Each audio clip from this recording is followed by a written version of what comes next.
स्वागत सादर करीत आहोत आजच्या काही ठळक घडामोडी।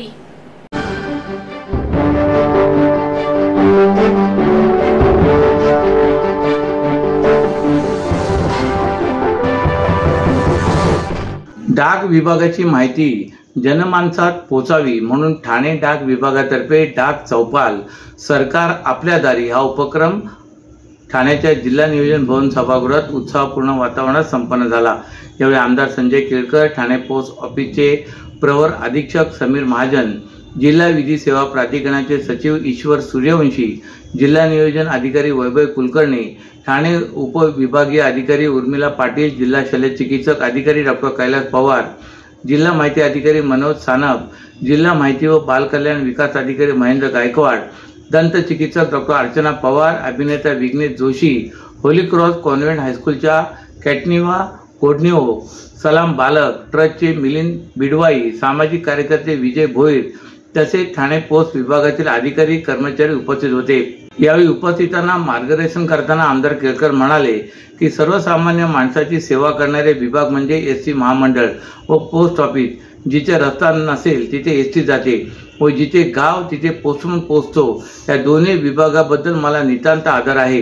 गावातील लोक पोस्टमनची वाट पाहत असायचे। पोस्टमनला आजही लोकप्रियता आहे। हा विभाग टिकला पाहिजे। जिथे जिथे शक्य तिथे पोस्ट ऑफिसला जागा उपलब्ध करून द्यायची हवी। हे कार्यालय गरिबांना सेवा देणारे कार्यालय आहे। हा विभाग विविध योजनांच्या माध्यमातून लोकांपर्यंत पोहोचत आहे।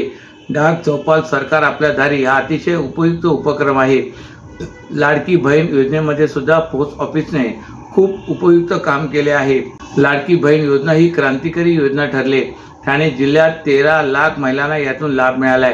पोस्ट विभागाचा यामध्ये मोठा सहभाग आहे। सुकन्या योजनेचा लाभ लोकांपर्यंत गेला पाहिजे। लहान मुलींना पाठबळ देणारी योजना आहे। योजना लोकांपर्यंत पोहोचण्याचे काम आपण केले पाहिजे। प्रास्ताविक करताना श्री महाजन म्हणाले की डाक चौपाल हा टपाल विभागाचा अभिनव उपक्रम आहे। सरकारच्या कल्याणकारी योजना आणि त्याचे फायदे लोकांपर्यंत पोहोचवण्यासाठी टपाल विभाग देशभरात 5000 डाक चौपालचे आयोजन करीत आहे।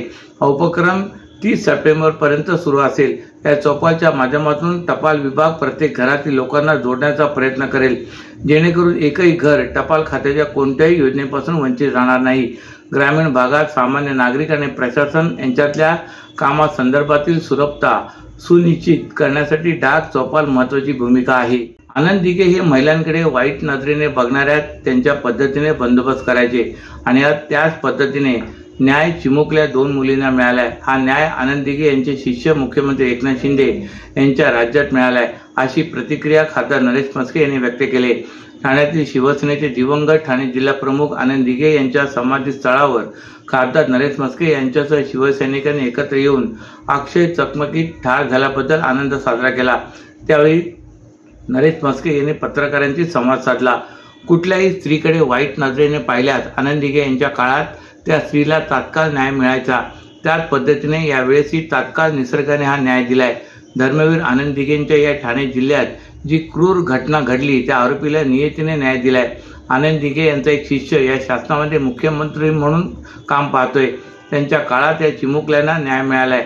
आज आनंद दिघे असते तर त्यांनी मुख्यमंत्री एकनाथ शिंदे यांची पाठ थोपटली असती, असे वक्तव्य नरेश म्हस्के यांनी पत्रकारांशी बोलताना केले।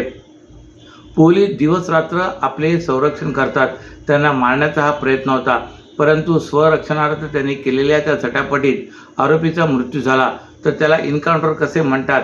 देवाने हा न्याय दिलेला आहे, परंतु भविष्यामध्ये या प्रकारच्या घटना घडवून आणणाऱ्या क्रूर कर्म करणाऱ्यांसाठी हा इशारा आहे।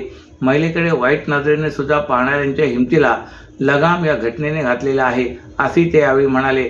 परंतु या घटनेतील आरोपीला शिक्षा देण्यासाठी विरोधी पक्षांनी पूर्ण दिवस बदलापूर बंद केले। हातामध्ये लाडकी बहीण योजनेच्या विरोधातील बॅनर झळकवले।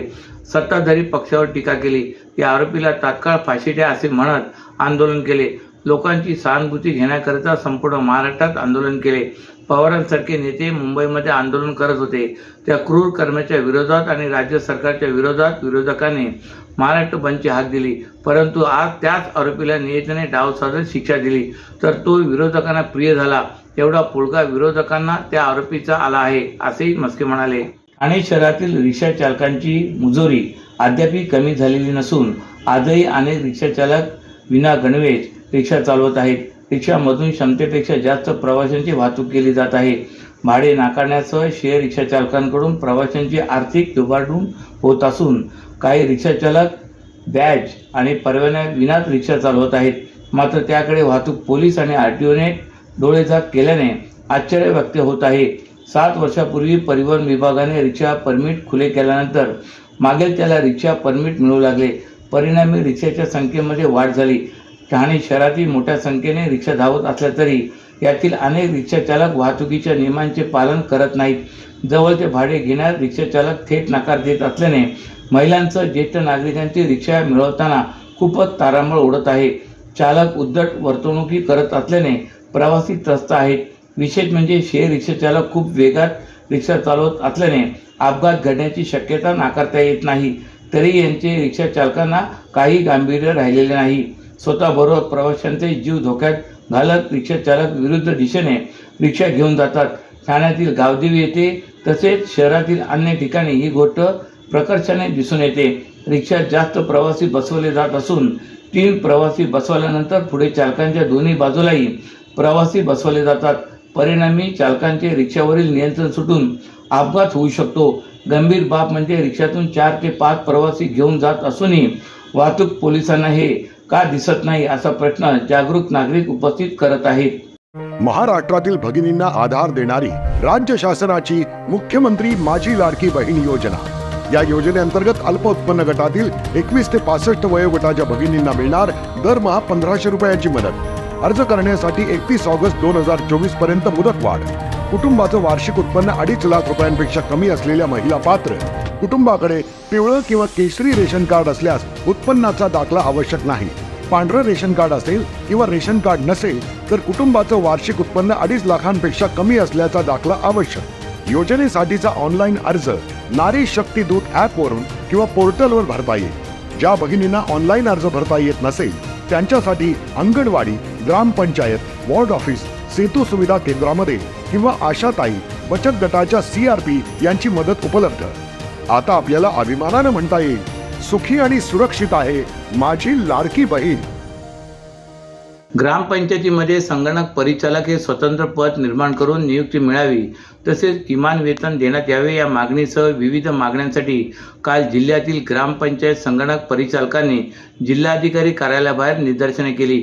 मागील 12 वर्षापासून ग्रामपंचायत स्तरावर ग्रामविकास विभागाने नेमून दिलेले काम संगणक परिचालक प्रामाणिकपणे करत आहेत। ग्रामीण भागातील जनतेला विविध प्रकारच्या सेवा देण्याचे कार्य संगणक परिचालक अविरतपणे करत आहेत। 12 वर्षापासून ग्रामविकास विभागाकडून या संगणक परिचालकांची नियुक्ती करण्यात आली। संग्राम व आपले सरकार सेवा केंद्र या दोन्ही प्रकल्पाच्या माध्यमातून जिल्ह्यातील ग्रामपंचायतीमधील संगणक परिचालक ग्रामीण जनतेला विविध प्रकारच्या ऑनलाईन व ऑफलाईन सेवा देण्याचे काम करत आहेत। शेतकरी कर्जमाफी योजना, ग्रामीण घरकुल योजनेचा सर्वे, PM किसान योजना, करोना काळात करोना योद्धा म्हणून केलेले कार्य यासह सध्या सुरू असलेली शासनाची महत्त्वाकांक्षी मुख्यमंत्री माझी लाडकी बहीण योजना इत्यादी कामे संगणक परिचालक करत आहेत।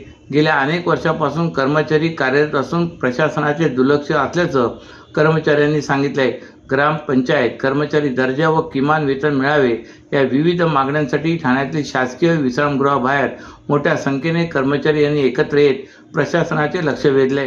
2 आठवड्यापासून दडी मारून बसलेल्या पावसाने ठाण्यात काल पहाटे जोरदार बॅटिंग केली। अवघ्या तासाभरात तब्बल 80.26 मिलीमीटर पाऊस बरसल्याने शहरात मोठी पडझड झाली।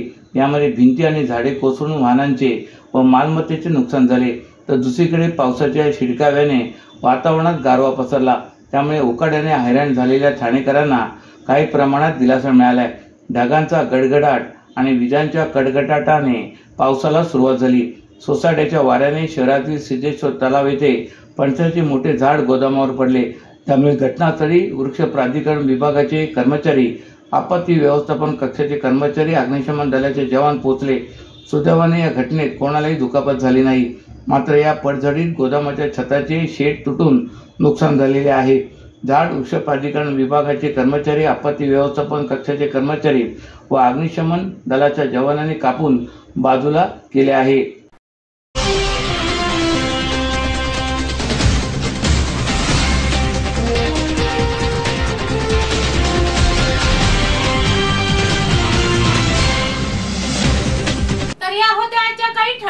घडामोडी. तर पुन्हा भेटू याच वेळी याच ठिकाणी. ठाणे दर्पण या वृत्तवाहिनीचे प्रसारण YouTube वर पाहायला विसरू नका.